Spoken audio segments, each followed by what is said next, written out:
Joel Larsgaard here with me on RSP. I keep starting to use that acronym, Retire Sooner Podcast. Who is the creator of How to Money? How to Money. How do you guys say it? How Yeah. to Money. How to money. Yep. How to Money. Yeah. So let it flow off the tongue. And he's with a good friend of his, Matt. And how long have you known Matt? Your Matt and I have been co-host? best friends for over a decade now. Live in the same neighborhood, half a mile apart. Our kids are best buddies. Like, yeah, we hang out, and obviously now we work together. And the podcast for you guys has gone. We've worked. So our background for our listeners, I originally met Joel at WSP Radio here in Atlanta when Joel was on the Clark Howard team. So our mutual good friend Clark Howard, who was obviously a podcasting and audio. Well, used to be on radio in 280 stations, and now he's got a giant podcast. And what did you do on the Clark Howard team? You're a producer for him. Yeah, so I worked with Clark for almost 15 years and just got to learn from the master, essentially apprentice for the best. And so, to get to work for Clark, a guy with that much knowledge, and not just that much knowledge, but that much care. He just cares about people and helping them with their money. And so to get to be a part of that and help him in that endeavor firsthand was like the best learning experience I could think of. Yeah, and then you started the How to Money going back how many years? So we've been podcasting, doing our own podcast, How to Money, for about 3.5, 4 years almost. I've always, ever since, I've kind of always been fascinated with money, partly because of money troubles in childhood, with my family growing up. And then working with Clark, it was like this positive spin on something that I'd always had so much trepidation about. Yeah. And so, I started a blog for a while because I wanted to get my own money thoughts out there and kind of figure, well, what is it that I think about money and how like people should think about it and spend it and save it. And then, the podcast was kind of this natural progression for someone who loves long form audio. And then to get to do it with my best buddy, it's like the best of both worlds there. That is all. Well, and you guys get to drink beer while you're doing it. That's the other. Why not? Yeah, come on. Yeah. It's how many beers do you guys go through in a typical podcast? So just one. Yeah. Oh, it's only one. It's just one. Do you guys ever expand that rule for like an anniversary episode or no? No, we don't. But here's actually why we drink a beer on each show. There's a reason behind it. One, we like craft beer. But two, there is this belief, I think, in the personal finance community, or at least the way people perceive the personal finance community, that personal finance has to be boring and that it has to be incredibly restrictive. Yeah. And so we say, no, there are things you should be spending money on right now that maybe other people might think is ridiculous. Like a $25 craft beer, some people might look at me and be like, you're nuts, and you're supposed to be the money expert. And it's like, yes, actually, but because there are certain things you should pick and choose in your life that are that important. You should still be, investing inside of your 401k or your Roth IRA, but you should also be prioritizing some of the things that you love in the here or now, or there's just, what's the point of it all? Right. Well, which is a cool message. And I think that one of my favorite areas of study is the happy retiree. Yeah. The habits of happy retirees, and they ultimately end up helping folks retire usually a little bit sooner. And that's how the genesis of Retire Sooner, this podcast as a project.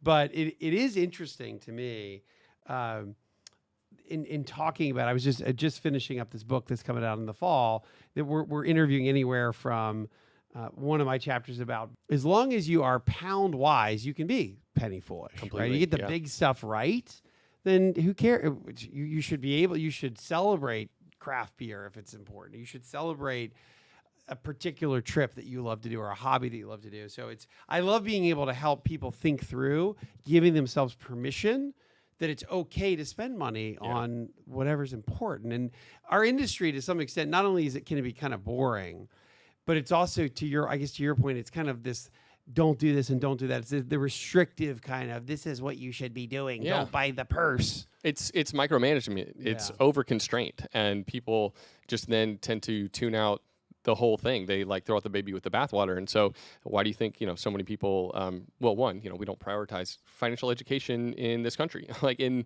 high schools. So people grow up and they don't really know what to think about money, how to handle money. If they're lucky, their parents handled it decently well and then actually pass those skills on. I would say that's rare too. So, and then, the first advice you do get from someone who's a personal finance expert is like to create this budget, which is supposed to be just terribly constraining. And I think we've sold budgets the wrong way too, because I think budgets are actually there to help you accomplish some of those bigger goals. It's actually there to make sure that you're able to do those things that you most want to do. But yeah, so much of it has been a focus on deprivation that people are like, yeah, that sounds terrible. I'm not going to listen. So you think of a budget as it's not a no document, it's a yes document. Exactly. Yeah. Tell me though, let's go back to when you were a kid. So how did you get interested in all of them? What is the genesis of you being interested? How did you ever even think I'm going to go work with this Clark Howard guy? Yeah. Who is the save more, spend less, avoid getting ripped off guy? What was your upbringing with money? So I'm kind of terrified of money in a way Yeah. because it caused a lot of problems. Like my family, my parents declared bankruptcy when I was like 12 years old. And so money arguments and money problems were just a fact of life. It was kind of the norm. And my mom wanted to stay home with the kids and wasn't able to because like she had to work. And so it just caused a lot of tension in the What household. did they do? Was it an overspending? Was it a health issue? What happened to get there? You know, I think it was an inattention to spending, and something like I distinctly remember my parents had bought this new Dodge Durango, and then we were waiting for it to get repossessed on the driveway. They bought a new car, and they couldn't afford a new car, and so that was one of the problems. I think there are other ways that they could have earned more too, but I think it was in large part a spending issue. And By the way, how did it play out with them? Did they ever? Yeah, they've get gotten religion on that. Yeah, they've gotten so much better. I mean, I think they still have some of the same struggles, but they've gotten so much better. And I've realized too what it looks like to talk to your parents about money. Like you have to tread lightly, but you have to pursue it still because I want them to know how to live a fulfilling life, and for money not to hamstring them. They have to listen to the show now. Okay. Don't they? Don't they listen to your show? Yeah, they do okay. sometimes, for sure. And they don't mind me bringing it up now, and I think I've gotten better about not being a jerk and like trying to. I think in the beginning when I'm learning all these things, I'm like, Mom and Dad, I want you to know this stuff, and they're like, yeah, we don't really want to hear it right now. But they've gotten better about listening for sure. Yeah, I've gotten better about talking about it. Yeah, I mean, and again, it's been 15 years too. You didn't just start doing your podcast. Yeah. And even though your podcast is only 3 or 4 years old, you've been in the money audio business and advice business for 15 years with Clark. Yeah. And so then working for Clark, it's interesting because I had this kind of negative association with money. I was like, I just have to pinch every penny and be as frugal as possible because I never want to get in a situation where money causes friction between me and my eventual spouse. Like I just didn't want that to be the hang up, right? And I saw that could be the hang up. And so working with Clark was this like beautiful thing where I was able to see all the good that money could do, all the ways that you could invest money well for the future so that you could make sure that money wasn't going to be as much of a problem. Like I never knew about investing when I was 16, 17, 18. Like that wasn't on my radar. And so then working for Clark, it was like, wait a second, like money has, if you use it well, if you're smart about it, it has this like unlocks this amazing potential that that you can, the ways that you can live your life that you never thought possible. How many episodes of How to Money have you guys done? Like I think we're about on episode 400 right now. 400. Yeah. Wow. Yeah. See, I'm a few dozen in, and I thought this was a long road. Like I don't know if we're on 40 yet, even, but you're at 400. Yeah. So I guess my question then is, well, for my natural. I wanted to just, my natural question is, what are the favorite topics that what do you like to cover? And with this many, if you're doing, let's call it 3 a week. Yeah. Are they all 400 totally different? Or do you have a theme of 10 or 15 themes that you are revisiting in other ways every time? And then what is your favorite main topic or few topics? Yeah, so we interview people. Sometimes we take listener questions. On Friday episodes, we're kind of covering what's happened that week in the world of money and how does that apply to your personal finances, because I think sometimes people don't know how to interpret the headlines. Like, oh man, someone just said this about cryptocurrency, or this headline just made the news about record levels of American debt. Like, how do people interpret that and then like make a change in their own personal financial lives? So we kind of run the gamut on that stuff. But I love to talk about it all. I like to talk about debt. I like to talk about investing. I love talking about like the behavioral side of money because that's so powerful, and that's one of those things that often gets left out of the conversation. Like we talk about the nuts and bolts, but then we don't talk about the hang-ups on the way there to actually getting people to accomplish those goals that they want. What are the biggest questions you get? Is it, if you were to say the top one or two things that people struggle with or need a little bit of advice from you guys, what is the topic area? I feel like the number one question we've been getting lately is, what do I do with my money if I want to buy a house in like 2 to 4 years? Like that medium term savings, people have a lot of questions about that. And it is a spot that is a little treacherous, right? And I think when people have seen what's happening with the stock market lately, they have this impulse to put all their money into the market, even if they're going to need it in 2 years. But there's a lot of risk that comes alongside of that too. So you have to be really careful with short-term money. It's tough because savings accounts are earning what, like 0.3%, and you don't want to leave your money there for the next 2 years. But yeah, if you need it to buy a house, you used to get this. It wasn't nearly as hard of a decision, right? It was like, well, if it's short, it was like financial planning 101 is if you need the money in a year or two, keep it safe. Yeah. Well, let's go back 10 years. Safe was I could get 3 or 4%. Exactly. So it's doing something. And we were also in a period of time where people were much more gun shy about markets, and there wasn't this belief of, well, markets will be higher. Yeah. So it was kind of like, I remember many years ago that was an easy conversation. Now it's, well, wait a minute, why wouldn't I just put all this money in? Yeah. It's just going to grow. I'm going to just put it into crypto. And let's be honest, markets go up, on average 7 out of 10 years. Yeah. So like the likelihood that your money grows, even though we're talking about all-time highs, like the likelihood is that, yes, you will have more money at the end of the day, 2-3 years later. But yeah, you still can't count on that. And if it's something that's, I really want to buy this house in 2 years, and that's a timeline that you're planning on sticking to, I don't think you can risk much of it. And I think one thing that people can do with a small amount of that money is I-bonds right now. That's like at least a way to get paid a reasonable rate of return and like combat inflation. But for the most part, you kind of stuck with some boring options. Yields on I-bonds today? 3.5, I think. Yeah. 3.5, and again, plus in whatever inflation could potentially be. Well, it's zero base rate, but I think that's with inflation. Yeah, so that the current rate of inflation is like 3.5. I think as at the most recent assessment in May. Yeah. So right now it's like a 0% fixed rate, but then a 3.5% rate of inflation. So a brand new I-bond, if I haven't looked, the coupon today is 0. Yeah. Yeah. Okay. So it's just that with the inflation kicker, if we have 4% inflation, we'll get close to 4%. It's like if you got 10 grand, because that's the max you can put into an I-bond as an individual. Put 10 grand in there. If you're not planning on spending it for 2 years, but above that, what do you tell folks though? If you have 100 and you're waiting for it, what do you say telling people? Yeah, I mean, I think you do. If it's a short timeline like that, 1 to 2 years, you have to keep most of it in savings. I think if you are okay losing some capital, you can put some money in the market, but you want to be conservative in the amount that you're putting in and where you're putting it. Speaking of I think about real estate, and I want to ask you about crypto for a second, but I have been fascinated with the dynamics within real estate, just because we obviously started with work from home, and we've had Zoom for a long time, but it didn't get popular until COVID and the lockdowns, and then you have this just massive geographic unlocking of where we can potentially live. Even though companies want you to come home and be working in an office, there's also more time, let's say, to be 3 or 4 days a week somewhere that may be more serene, or you really want to go. And the dynamics on the real estate market are really fascinating to me. Because little towns have a bigger draw than they used to. Yeah, but Bozeman, Montana is like the hottest place on earth right now. Yeah, but what do you think about real estate? And have you thought, hey, I could work from anywhere, but you love where you live? Tell me about your thoughts on real estate. Yeah, I do love where I live. So I think moving doesn't really, I don't know. I don't really want to move, but I could understand why a lot of people do. And I love the idea that people can pick up and go anywhere, that a lot of people are able to.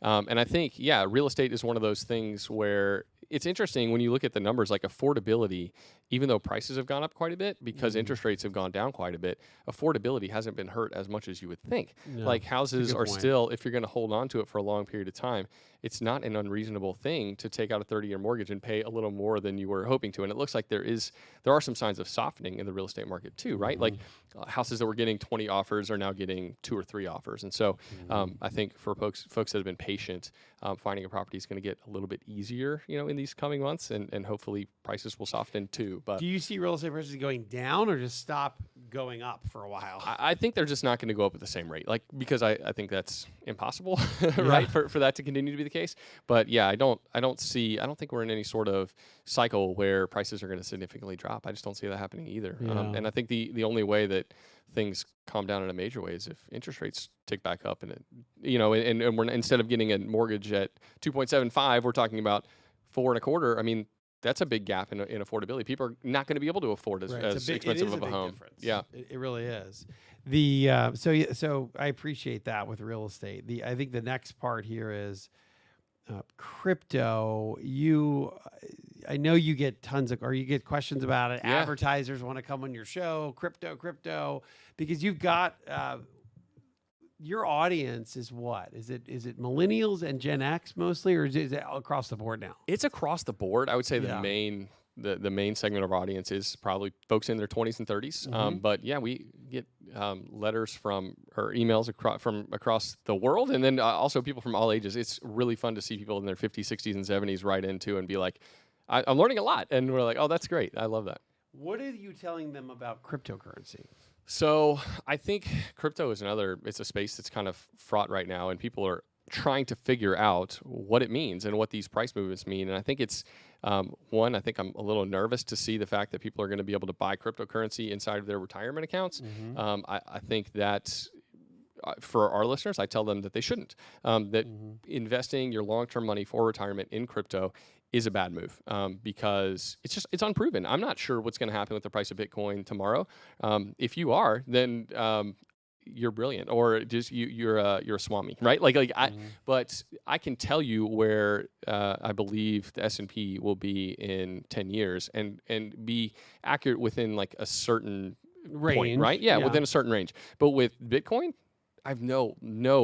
It's like shooting an arrow behind my head, like at a target. I'm not going to hit anywhere close to the center.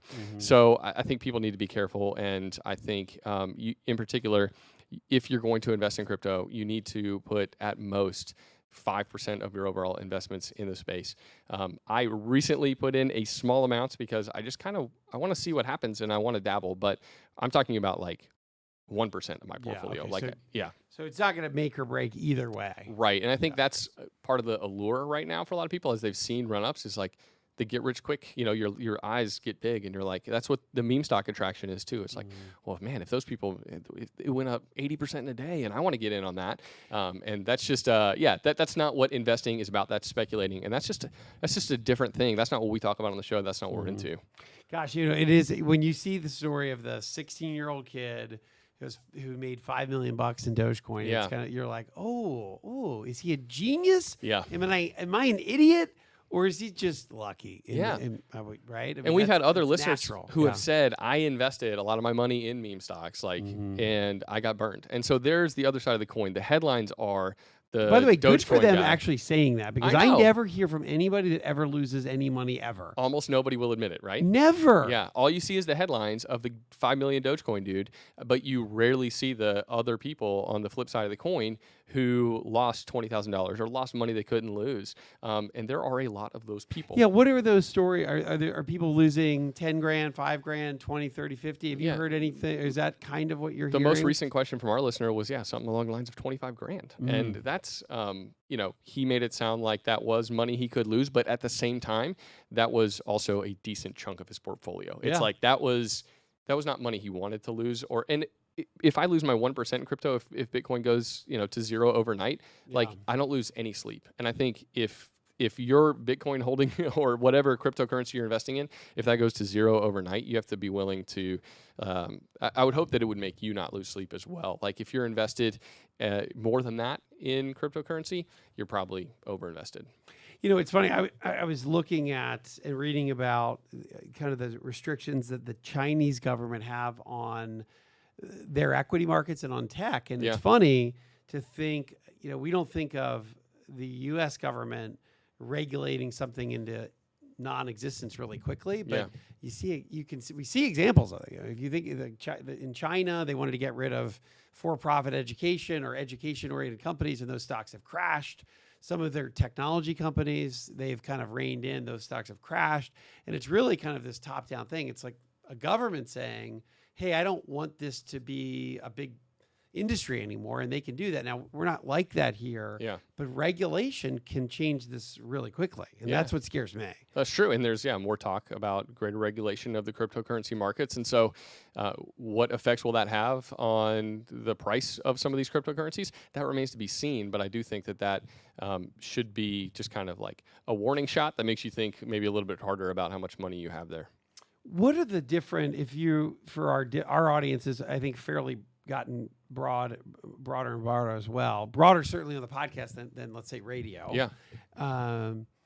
Do you see big generational differences between a boomer and a Gen X versus a millennial? And do you think that we all end up kind of the same because we think about money differently at younger, middle-aged, and older? Do we always progress in a similar way, or millennials fundamentally will always be different than baby boomers? What do you think? I do think there are some generational differences. Yeah. And I think, to me, the way I think... Because I'm a millennial. I'm a grandpa millennial, though. So I think they call them geriatric millennials. That's a technical term for what I am. If you're 37, 38, 39, if you're in that range, geriatric millennial. Yeah. Oh, so you remember...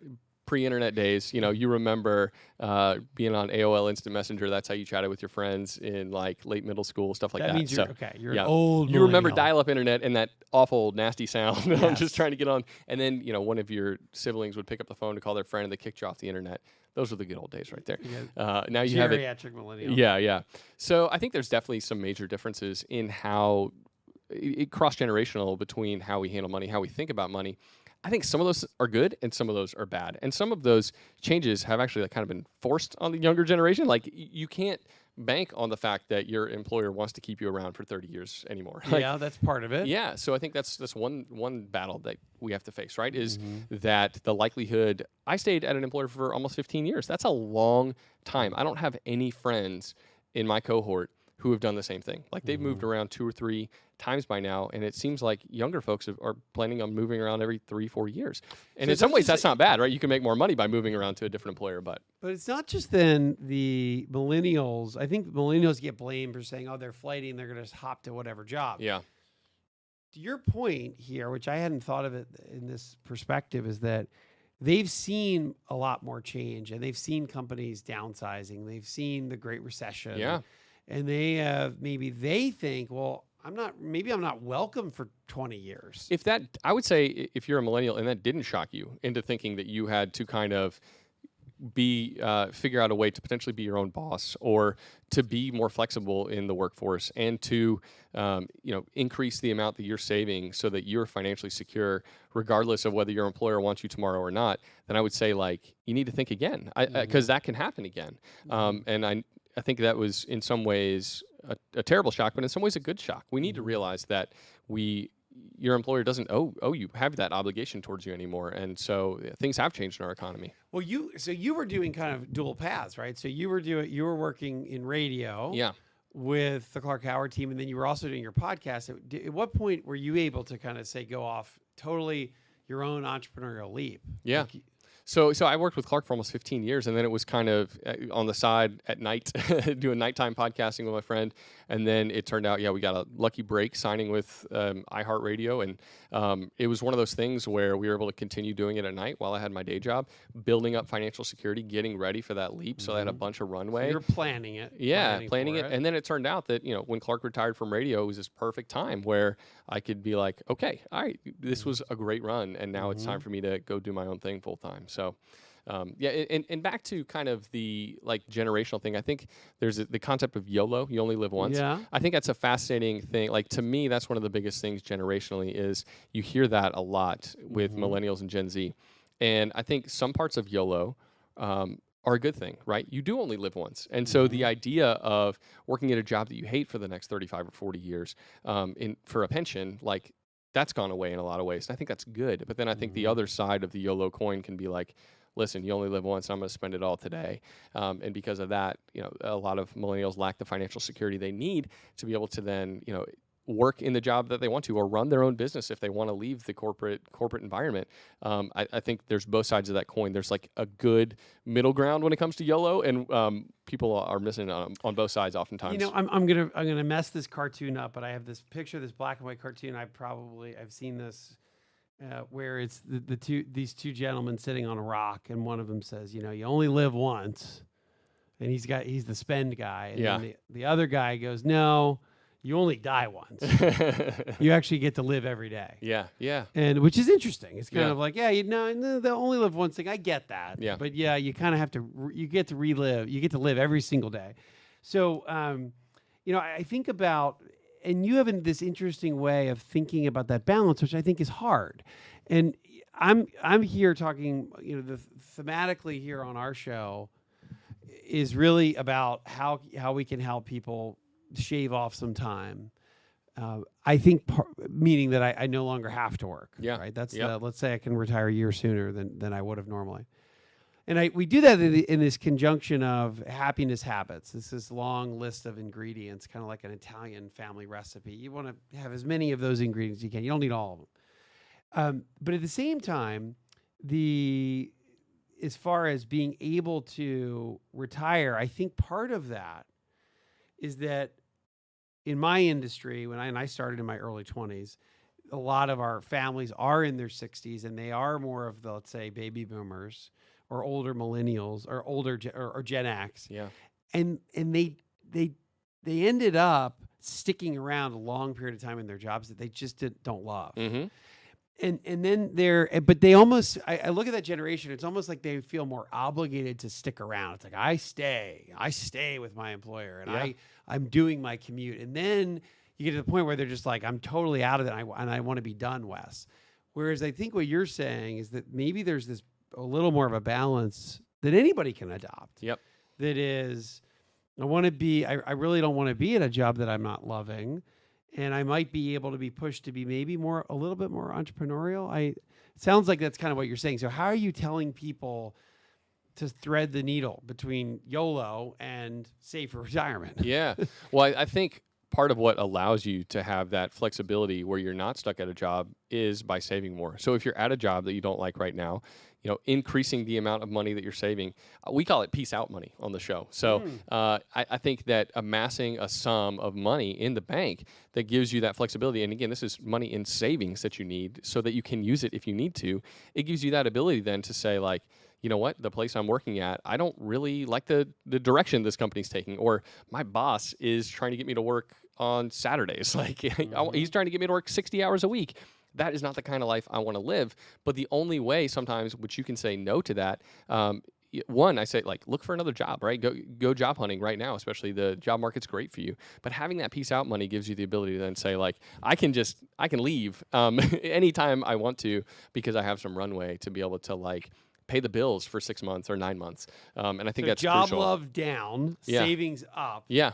To get your peace out money. Yeah, cool. Exactly. Yeah. I like that. I think that gives you some time, right? But it's going to take some intentionality, some cutting back in some ways so that you can increase your savings so you can be ready to be like, I'm out of here. What about this? What about so that's about saving for the future, but then we've also got, keep helping me thread that needle of YOLO. Yeah. So let's say you don't like the job, you do peace out money. Yep. What about if you're in your career stride, right? And you do like what you're doing. Maybe it's an entrepreneurial pursuit. Maybe it's a job you like. Are you, tell me about your kind of fundamentals. Is it save 20%? Is it buy a house as soon as you can? What are the big financial, let's say, the pounds, the pounds versus pennies? Well, I think saving 15% at least of what you make is really important. And I think it seems like, the traditional advice is save 10%. And I think that doesn't quite cut it if you want the flexibility that I think is important in life. I think another thing that people really need to consider, like when you talked about buying a house, like, is that the most important thing? I think for many years, like the idea of home ownership, I like the idea of home ownership. I own a home myself. I own a few rental properties, but I think it's oversold to people. And I think there are some people that would be better off, especially if they don't know where they want to live long term. They're like, in a job they're uncertain about. The idea of buying a home, the transaction costs involved in buying and selling are incredibly high. And so, you buy a home today at the height of the market, and then in 2 or 3 years you want to move. Renting could have been a whole lot better idea. And in many cases too, rents can be cheaper in lots of cities than buying. And then you can invest more of your income. You can save more of your income than, being house poor. I love your take though on this. I go back to that the thought of real estate having the huge sea change, the kind of this seismic shift, because now we're more unbound than ever geographically. And then I think about the trend of less and less household formation, which again, maybe conventionally you think of that as younger baby boomers got burned, younger millennials got burned for the Great Recession. They lived at home longer than normal. Yeah. And then you have marriage later, kids later. All these things are household formation later. And now, in the last several months, let's call it since the pandemic has started to at least go from the terrible stage to getting much better, are we starting to see some catch-up household formation? Is that a contributor to the housing market? Like from your, let's say, millennial cohort, do you see folks that have gotten fed up with living at home or not yet? I think that's part of it, right? I think it's that that idea, that desire to own a home and to have like a little piece of land and your own place to take care of and a lawn to mow and stuff. I don't think that went away with millennials. I think sometimes maybe like 5 or 6 years ago, a lot of the headlines were saying that millennials are they're just different and they're never going to own homes in the same way. And I don't know that that's the case. I think it was more delayed for our generation. Eventually it'll end up like the boomers, but just maybe later. Yeah. And I thought it was going to lead to millennials living in more cities too, but it doesn't seem like that's even the case to the same extent either. So I think what's happening with millennials is interesting to watch. But I think when it comes down to it, when it comes to the idea of buying versus renting, it's so individual, right? And people have to really and especially because where you're planning to live and how long you're planning to live there, so many factors go into it. Just the patent advice of like, you should buy a home is not necessarily good advice for a whole lot of people. And I think it is still good advice for many people, but you have to, I want people to think about home ownership differently too, not just like home ownership good, renting bad, renting throwing away money. I think there's just more to it than that. Yeah, that's way too simple of a dynamic. It's just not true. If Joel Larsgaard didn't live in Atlanta Metro, if I said you have to go somewhere else, where's your number one spot outside of here? I like big cities. I do. And I like living close to big cities. I like kind of the cultural stuff, but I think I would maybe go a little bit smaller, but a place still with a decent bit of culture, maybe someplace like Asheville or Chattanooga, something like that. For you, Asheville. I like beer, All right, I'm going to confess. So I don't know what it is, but I've had this long-standing love-hate with craft beer, okay? So you're a craft beer guy, and all my craft beer buddies, and Mallory, our producer, who's a hippie craft beer guy, she is. You know, she's a whole strong on craft beer, right? So just to be difficult, I've always been, instead of the microbrew, I've always been a big advocate of the macrobrew. So I've just, look, and we're like yin and yang here, man. We've got all these, funny names like dark sweater, flanneled ostrich, skin beer, and so I would make fun of all these, pemmican, Amish horse tack beer, and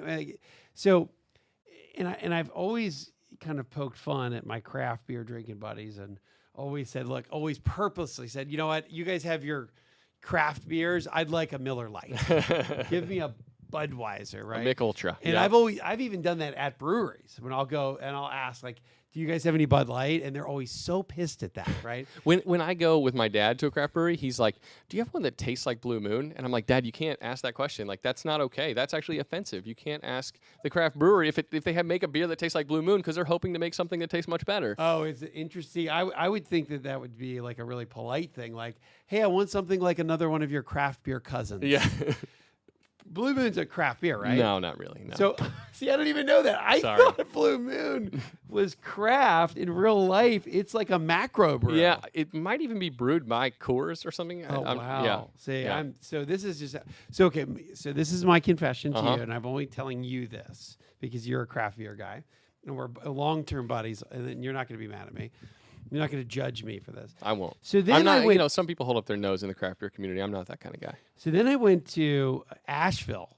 Two of my kids had a lacrosse tournament there. This is like a couple months ago. And first of all, it was gorgeous. Yeah. We drove in. It was like a Friday late afternoon. And I think it was 90 in Atlanta, but it was like 72. Uh-huh. And then we went to this outdoor brewery place that had live music. And it was just like this amazing setting. I was like, I could live here. Yeah. And then the next evening, we went to a place called New Realm Brewery. Yeah. New Realm, and Yeah. they make what are their big beers? Is Oh gosh, I don't know. They're, Flat Tire or Fat no, Tire? Are you talking about New Belgium? New Belgium, not New Belgium. Realm. Okay. Yes, New Belgium has a brewery outside of Asheville. Yes, Yep. that's where we went. And so I went up there and I said, look, I don't really know these craft beers. I usually just get like a Bud Light.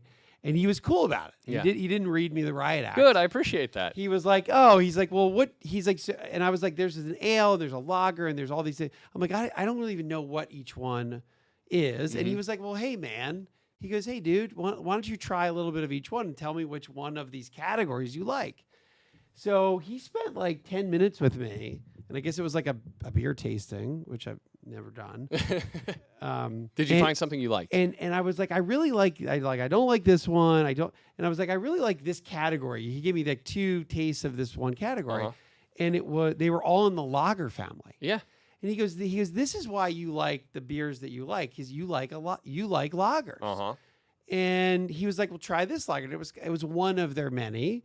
I've never seen it anywhere else. It's not like a pop. I don't think you're going to see it in stores. But I really liked it. So it's not that I don't like craft beer. It's I just didn't know what kind of craft beer I liked. I always thought every craft beer was like this heavy IPA type of beer, which I just couldn't stand the flavor. And I was like, interestingly so enough, I learned. lagers are kind of becoming more popular in the craft beer world right now. So like there's this great brewery close by where I live called Halfway Crooks. You got to go there. They specialize in lagers. This is what, in Atlanta? Yeah, right there by the old Brave Stadium in Summerhill. So yeah, cool. it's they make some awesome lagers, some delicious ones that are like way better than the stuff you're drinking. I'm sorry, but it's a hot segment of the craft beer world right now. So you've got the main areas, and I know this is we're going way off topic, but there's the ale, there's lager, and then is an IPA an ale? Ale, yes. And then what is the other big category? So, I mean, those are the big ones. Like, those are like the main 2 ways that beers are brewed. And I am also not a beer expert. I just like drinking beer. You just like drinking beer. Yeah. But I really like beers of all varieties. I love like sour beers. I like a good stout. Like a good IPA. I like a good lager every now and again. So, yeah, I mean, I run the gamut with them. I go back and forth. Well, if you're listening to Retire Sooner podcast, if you're a beer fan and you like money, obviously Joel Larsgaard and his co-host Matt, his best buddy on How to Money, is obviously a place you want to tune into, subscribe to, and then come to Atlanta and visit us, and we'll have a big beer pub crawl. Yeah, whatever. we will. All right, so let me keep going here. I have more financial questions. I have more if you can stay. Oh, I'm ready. So what about mistakes, by the way? I'm thinking about, if I think of a big mistake, I think of like a devastating mistake would be a small but big mistake could be the latte scenario that David Bach talks about. $8 a day for a latte and a scone that could have ended up becoming $1 million. But I think of something maybe more like the cash out refi boom. Like those those were big mess ups. Yeah. Right? People would take out $75,000 and then they would just go spend it from the house. Next thing you know, they're upside down. Like those were big mistakes. Yeah. Are you seeing anything A like that now, or B, just what are some like repeated mistakes that your cohort that you could maybe help with? I mean, I think the cash out refi thing is another it's a potential mistake for a lot of people right now. And I think with mortgage rates going down and people thinking, I can refinance and I can save money, or wait a second, I can pull more money out of my house, and I'm gonna, I'm still gonna try to keep the balance reasonable, but that can end up harming you in the end if you pull out too much money and then you can't afford your mortgage. Large part of it depends on what you're doing with that money too. If you're using it to fuel consumption, that's a terrible idea. Yeah. I think one of the biggest mistakes though that people make with money is comparing how they should be spending with how other people around them are spending, right? And so it's easy to say, well, like my neighbors are doing this, my neighbor just got a new car, or most people drive a relatively new car, so I should probably have something that's 2 to 3 years old as well. Or my neighbor takes 3 vacations a year. That's probably what I should be doing. And really, it's that comparison game that leads us to a lot of the mistakes that we make. And it leads us also to unfulfilled lives. Like we haven't done the hard work to figure out, what is it that I want my life to look like? And we just kind of start to reflect and look like the people around us. And I think we have to be willing to kind of march to our own drummer, both financially and then just lifestyle-wise. And I think when we're going to be more secure when it comes to our money. And we're going to be living lives that are more on our terms. I think for a lot of people, they work more to make more money, to buy more stuff. And it's like, man, actually, if I stop to think about it, some of the things I would write down as the most important things in my life are time with family. And so maybe even cutting back to, God forbid, a 30-hour work week or a 35-hour work week. I try to keep my work to 35 hours a week, for real. And I think that's important for my family life, right? And my time to be able to spend with friends. And I try to do everything within a close proximity. I bike a lot. I think most people, we own one car, and it's a 2006 Honda Odyssey. So I think a lot of people base their spending or their what their lifestyle should look like on what most people around them are doing, and that's leading us all into like. Does your wife work, by the way? She doesn't right now, but she's going back to school to become a licensed therapist, and so she does plan on working in the future. I like the idea of a 35-hour work week. I mean, I love that idea. It's not as good as the Tim Ferriss 4-hour work week, but it's decent. It's better than like 45, but Tim 50. Ferriss, again, it's been a long time. I remember reading that book. It wasn't that he was working only 4 hours. Right. It was that he was working he was early and work from anywhere. Yes. Yeah, right? Exactly. Okay. Let's see. So it's the biggest mistake. And I do see that as a potential new big one coming. I remember there was so much marketing. One of the tough things in America is that we're so good at marketing. Yeah. And our marketing is so good that if you're not comparing to your neighbor, the marketing waves of the world are making you compare to what they're saying you should be buying. I mean, well, and social media has really fed into that in a big way, right? Too. Just you scroll through Instagram, you want to see what your friends are doing. One, you see the things they're spending money on or the trips they're taking, and then also every fourth thing you see is an ad. Like literally, I believe like 25% of Instagram is ads. And ads. Yeah. Yeah, you're getting fed things to buy.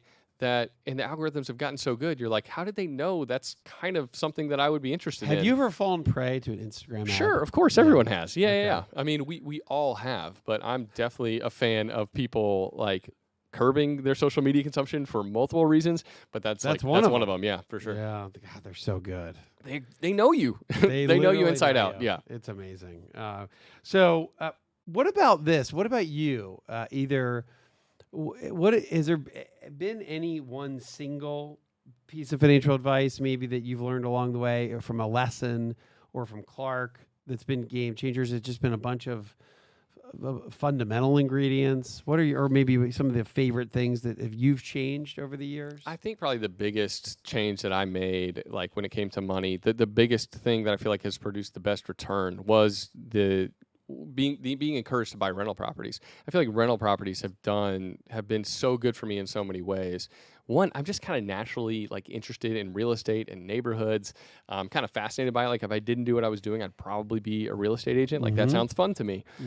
And so just kind of going with something I'm naturally interested in. And then finding a way to like, grow and scale that rental property business has been great. Like, and that's been one of my number one wealth builder. But then at the same time, like I enjoy it. Like I manage the properties myself. Like I'm over there fixing stuff from time to time. Like, so you've got a couple. Yeah, I've got like six rental properties that I manage. Oh, wow. Yeah. Okay. Yeah. So, and I would say like to me, I think people get scared at that idea. And I think it seems like a lot of work. And it gets overblown though how much work it is. It is work, right? But at the same time, or there's tenant horror stories like, oh my gosh, if I buy a rental property, what if I get the worst tenant? Or what if I get the 2 a.m. phone call because of a leaky toilet? And leaky toilet stories. Yeah, Yeah. that's the one that always comes up. And Yeah. it's not that there aren't occasional times where I've got to respond quickly, but that is not the vast majority of them. And if I were to figure out my hourly rate when it came to rental properties, like it would be a no-brainer, hands down, best thing I've ever done. So Yeah. Few hours a week. yeah, Not several days a week. Right. Even at 6 properties. exactly. Yeah. So I think that's great advice. And then what about, are you a market guy? Or I mean, Yeah.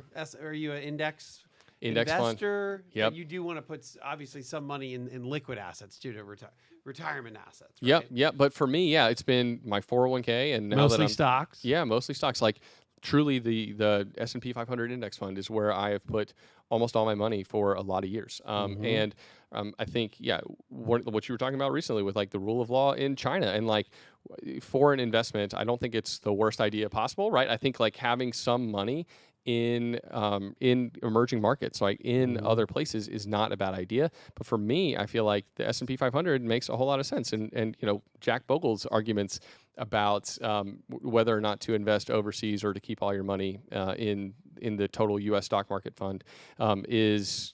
I think they resonate with me. They make sense. There's a lot of reason to have your money in U.S. stocks.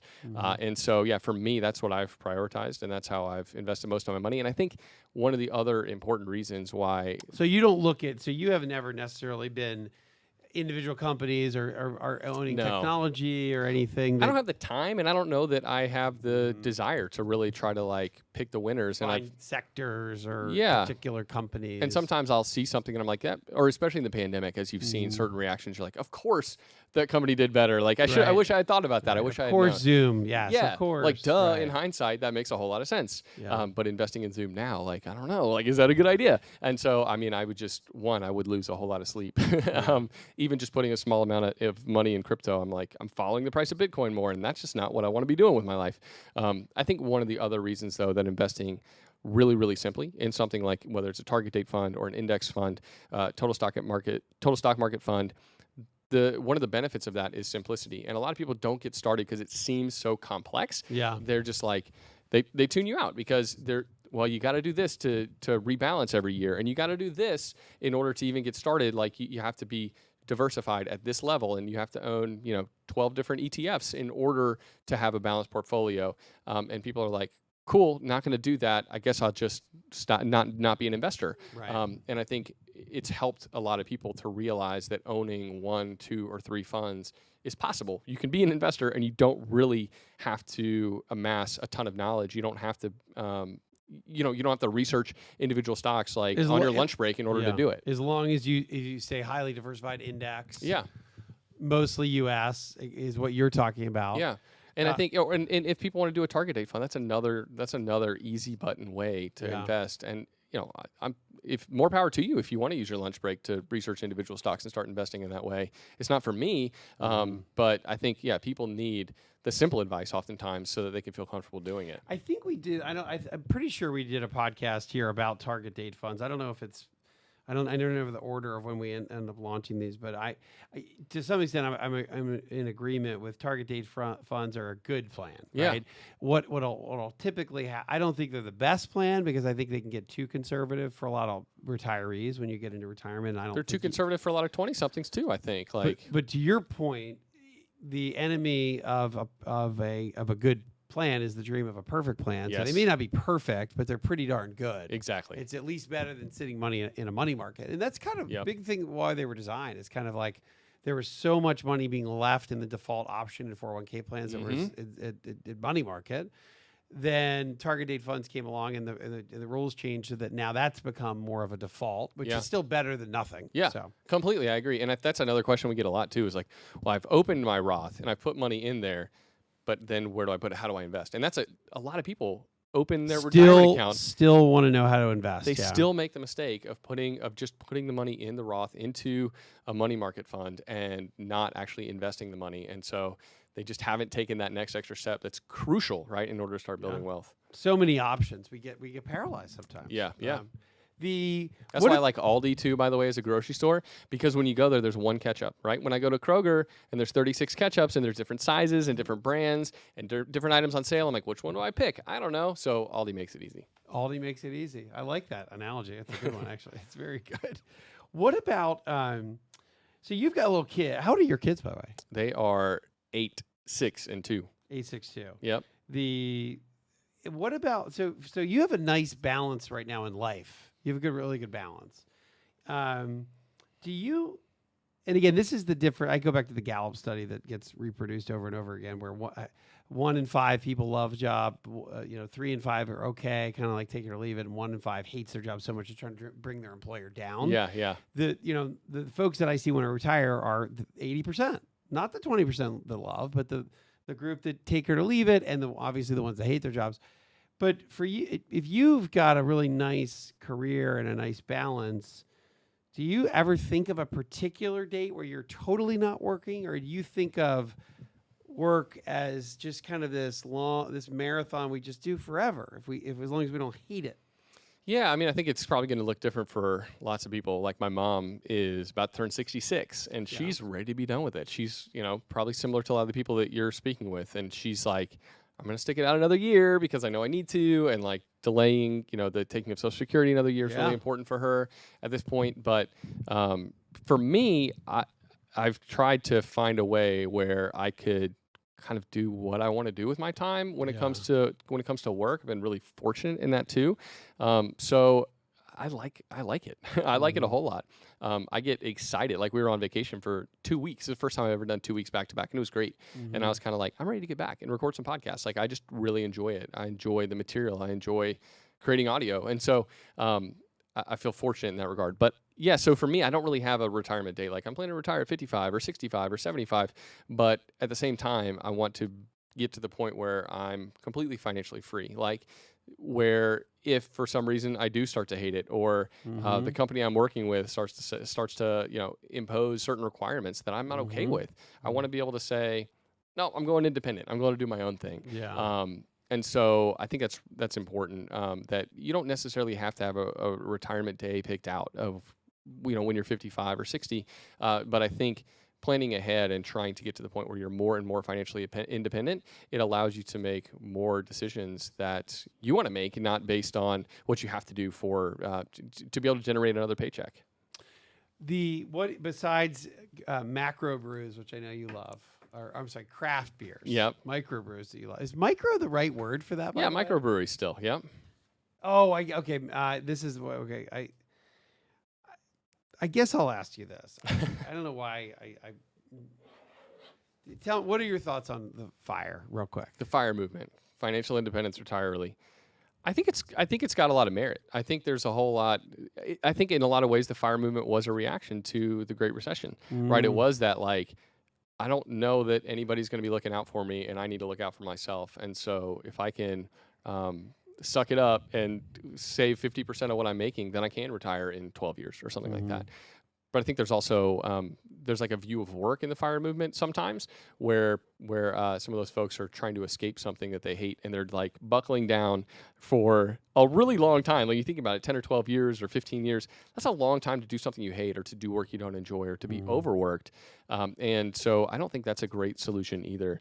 I think, and then not having usually this group, and again, not everyone, but the FIRE movement is just this puristic, I'm going to work my ass off. I'm going to save every penny, and I'm going to live real meager. And I'm not going to, usually it doesn't involve a bunch of kids. Right. And then I'm a dad of 4 kids. You're a dad of 3. I always look at this group and I just say, gosh, it's not quite the real world. Right. Yeah, I think you're right. I think it is a lot of people who choose not to have kids, or it's a lot of people who are in higher paying jobs and they're single, or, maybe they're married, but they're able to kind of live like a meager lifestyle, and maybe that's something that they're into. And I think there's like, certainly frugality is an important tenet of personal finance, right? Like you can't really do well at personal finance if frugality doesn't enter into the equation at all. But yeah, the overemphasis on that, I think, can lead to unhealthy levels. And for some of these people, they're so stringent when it comes to their spending. Like we go to the Reddit message boards of some of the people that have been FIRE adherents, and they're like, I kind of hate my life now, or I lost a girlfriend because I refused to buy a plane ticket to go to her mom's wedding or something like that. Like Whoa. just like important things that they should have done that's worth spending the money on, and they chose not to because fire was more important than a relationship, right? We should be looking at that. We should be looking at fire boards. I'm talking to Mallory here. Because that is interesting. That would be an interesting article or radio or podcast. It's just sad to see people that have done 10 that, right? mistakes fire makes. Oh. Ooh. Okay, let's go back to you. Despite craft beer, breweries, which is a pretty cool core pursuit in the world, what are your favorite things to splurge on? If you're going to spend some real money. So one of the things that my wife and I prioritize is buying like local pieces of art. Like I cannot stand the idea of having like mass manufactured art in my house. Okay. So yeah, it's neighborhood people, it's folk artists in particular. I like folk art a lot. Yeah. So that's something we do every year for our anniversaries. We'll buy a nice piece, like we save up for that, and that's kind of our gift to each other. You get them at art fairs, or where do you get them typically? Yeah, There's usually so much good stuff at those art fairs. There hasn't been a lot because of COVID. But. True. Yeah, there's art fairs. There's like actual folk art galleries up in the sticks in North Georgia. Yeah. And then there's just some local artists I follow on Instagram, and they'll post stuff, and I'll be like, yeah, I want that. That one looks awesome. Let's save up for that one. Go back to Instagram. Yeah, I know. It makes me buy art sometimes. But it's a great way to buy art, and you're not spending $15,000 for a painting either. No, they're like $500, $600, $800 a year. We allocate for a painting, and then too, the great thing is we look around the house. We're like, that was anniversary number 3, and like it has these memories associated with it that are like really really sweet too. I'd like to actually see some of your folk art. Okay, all right, cool. I'll send you some pics. I want to know who to follow. Okay. All right. Lastly, core pursuit. Favorite core pursuit in the world.